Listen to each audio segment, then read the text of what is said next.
اسلام کی اصل سیفٹی اس امت کے نوجوان لڑکے اور لڑکیاں ہیں۔ اسلام کا فیوچر آپ لوگ ہو، اور اگر آپ لوگ اس ذمہ داری پر پورے نہیں اترو گے نا تو اللہ تعالیٰ آپ کو ریپلیس کر دے گا۔ ان تتولوا یستبدل قوما غیرکم ثم لا یکونوا امثالکم۔ میرے نزدیک اسلام جس رفتار سے پھیل رہا ہے اور جس رفتار سے مسلمان عقلی طور پر مسلمان بن رہے ہیں، یعنی ایک تو ہے تراثی، جو یعنی ہم مسلمان گھرانے میں پیدا ہوئے اس لیے مسلمان ہیں، لیکن جو شعوری مسلمان اب ہم بن رہے ہیں اس کی رفتار بھی پھیل رہی ہے۔ ٹھیک ہے، ساتھ میں انٹلیکچوئل کرائسس بھی آ رہے ہیں، ہمارے سامنے کرٹیسزمز بھی آ رہے ہیں، لیکن میرے نزدیک ان کرٹیسزمز کا جواب بھی اب سامنے آنا شروع ہو گیا ہے۔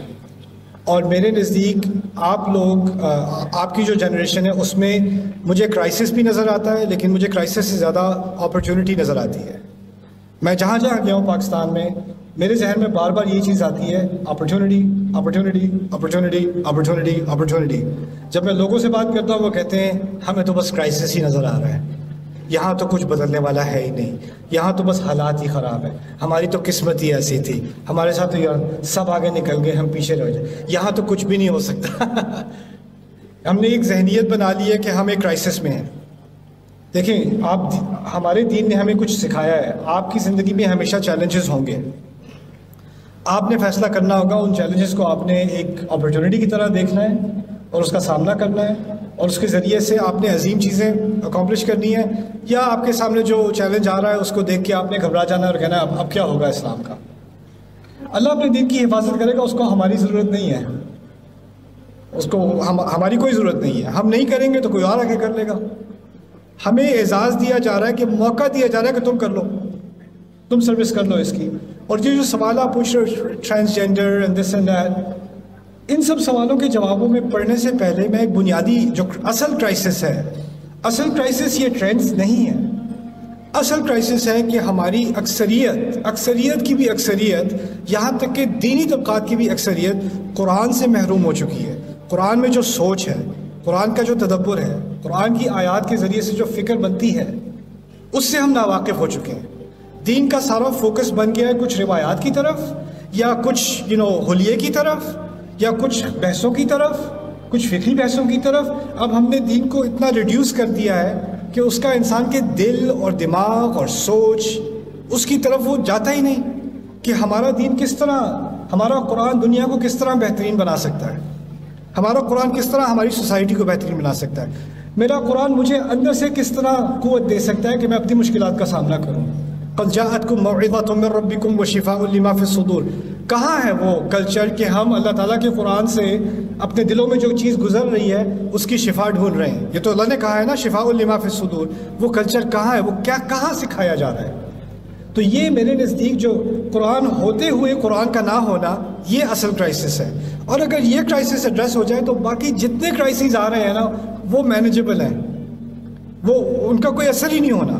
میں اپنے آپ سے پوچھتا ہوں، میں نے جب قرآن پڑھا اور ابھی بھی پڑھ رہا ہوں، تو میرا ایک نقطہ نظر ہے قرآن کے بارے میں، میری سوچ میں ایک چیز ہے، وَكَلِمَةُ اللَّهِ هِيَ الْعُلْيَا، اللہ کا کلام سب سے اونچا ہے۔ جب یہ چیز میرے اندر بیٹھ گئی تو ایسا نہیں ہے کہ میں جب یونیورسٹی میں تھا تو میرے سامنے اپوزنگ فلاسفیز نہیں آئیں، سائیکالوجی کے کانسیپٹس نہیں آئے، ایتھیزم نہیں آیا، کیا نام ہے، اورینٹلسٹ اسٹڈیز نہیں آئی۔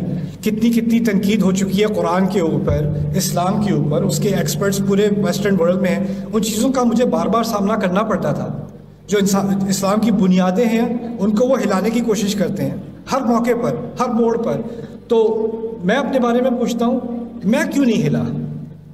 کیونکہ بہت سارے میرے دوست ہیں جو ہل چکے ہیں، بہت سارے میرے دوست ہیں وہ دین چھوڑ چکے ہیں، وہ میرے ساتھ مسلمان تھے، ہم ساتھ اکٹھے نماز پڑھتے تھے، اب وہ ایگنوسٹک ہیں، اب وہ ایتھیسٹ بھی بن چکے، کچھ ایتھیسٹ بھی بن چکے ہیں۔ فرق کیا تھا میرے اس کے درمیان؟ فرق کیا ہے؟ وہ بھی انٹلیکچوئل ہے، وہ بھی اسمارٹ ہے، وہ بھی اسی یونیورسٹی میں گیا جہاں میں گیا تھا، اس نے بھی وہی مواد پڑھا ہے جو میں نے پڑھا تھا۔ فرق کیا ہے؟ ایک تو ہے اللہ یہدی من یشاء، ایک طرف جو آپ پریڈیسٹینیشن کی بات کر رہے تھے، لیکن ایک اور مسئلہ بھی ہے۔ قرآن کی ایک فاؤنڈیشن ہوتی ہے، قرآن کی ایک بنیاد بن جائے نا تو آپ کسی بھی طوفان کا سامنا کر سکتے ہو۔ میں سوچتا ہوں پیچھے مڑ کے کہ اگر میں قرآن پڑھنے کے بجائے اگر میں نے فقہ پہ سارا زور دے دیا ہوتا اپنا، یا تاریخ پہ سارا زور دے دیا ہوتا اپنا، لیکن میرا دماغ ایسا، میں ایک چیز پہ فوکس کر سکتا ہوں ایک دفعہ میں، تو مجھے کیڑا لگ گیا، میں نے قرآن پہ فوکس کرنا ہے. قرآن پہ فوکس کرنے سے اللہ تعالیٰ نے مجھے بچا لیا. اسی کی وجہ سے وَلَن تَجِدَ مِن دُونِهِ مُلْتَحَدًا، اس کے سوا تمہیں کوئی بچنے کی جگہ نہیں ملے گی، اس کے سوا کوئی پناہ نہیں ملے گی.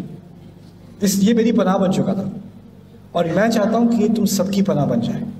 میں چاہتا ہوں کہ باقی اسلامیات بھی پڑھو، اس میں ایکسلنس کرو، لیکن جو بنیاد ہے ہمارے دین کی اس کو بنیادی جگہ پہ تو رکھ دو. پہلے قرآن پورے دین کی بنیاد ہے، اس کو سامنے رکھ کے پھر سیرت پڑھو، اس کو سامنے رکھ کے حدیث کا مطالعہ کرو، اس کو سامنے رکھ کے فقہ پڑھو. تو یہ چیزیں جو ہیں یہ اب ہمیں میرے خیال سے تو اب ایک اسٹیٹ آف ایمرجنسی ہی ہے کہ کیونکہ ہم قرآن سے اتنے واقف نہیں ہیں. آپ سمپل سی آپ سے میں نے آج بات کی ہے یا ابتھی کے بارے میں، رائٹ؟ آپ میں سے ہاتھ اٹھا لو پہلے کون سن چکا یہ بات. اور یہ میں اس بات پہ فخر نہیں کرتا کہ آپ نے پہلے یہ بات نہیں سنی، مجھے اس بات پہ افسوس ہے کہ ہم ان آیات سے محروم رہے ہیں. کیا ہی ہوتا کہ اگر آپ کے مدر اور فادر اپنے بچپن میں یہ آیات اس طرح سن لیتے، ان کی پیرنٹنگ پہ اثر پڑتا یا نہ پڑتا؟ اگر یہ باتیں خطبوں میں کی جاتی، ہمارے کلچرز میں، ہمارے محلوں میں اس کا اثر ہوتا یا نہ ہوتا؟